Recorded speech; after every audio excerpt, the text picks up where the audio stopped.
Next is a beautiful, talented young lady, Miss... damn, I haven't a Mel Tillis to take don't her. go to Mel Tillis. Jeannie Seely. Thank you, Porter. It's great to have you here. It's great to be You here. are beautiful and you are very talented. I have to say, in the makeup room, I said, "Who's interviewing me?" And Porter said, "I am." I said, "Ooh, that's scary." Tell me what's been going on with you. Well, I've got spring fever. Well, I know Would you believe I got spring fever? I understand. I hear by the grapevine you may be with us out in Opryland this year. I hope you are. I do too. I'm really looking forward. We had a meeting, and I think everything went well. I've got some ideas.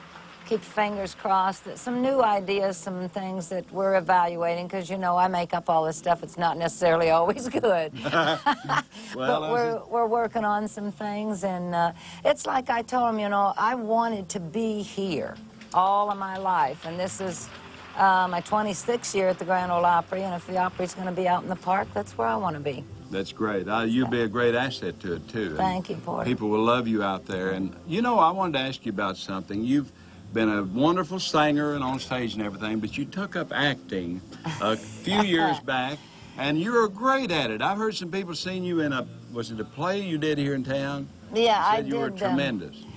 Yeah, I really love it, and it's so opposite of what our training, you know, on television, where you don't get carried away, Jeannie, you know, contain yourself, and don't get loud, Jeannie, we'll handle that with the microphones. Where you got on stage and they said, don't tighten up, you know, let everybody see you, and you know, speak out and sing out, you know, there's no microphone. So the contrast of the theater and now bringing it back in, I think it's helped me on stage. I would say it has too. You know, you present yourself great on the stage now, and like I've noticed you in several different little things, like, you know, the way that you take your bow and stuff. Reaching to those people, right, it's so important. You know, it's always been. It's just.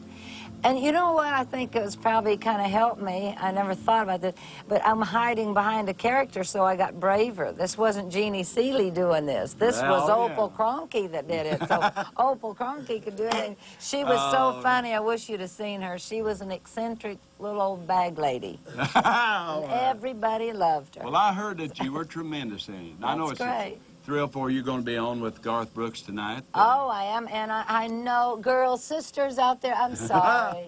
I just happen to be the lucky lady. Every girl in the business envies you tonight, believe me, they do. Mainly because I'm with Porter. No, Yeah, because you'll be on with Garth here in a little bit.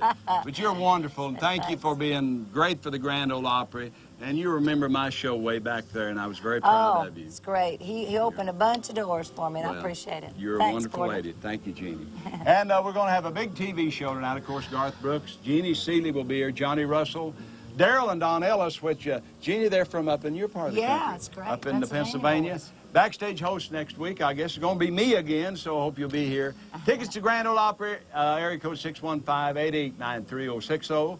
Opry Fan Club, 2804 Opryland Drive, 37214. And take care of yourself. Thanks for your many letters. See you next week. Bye, everybody.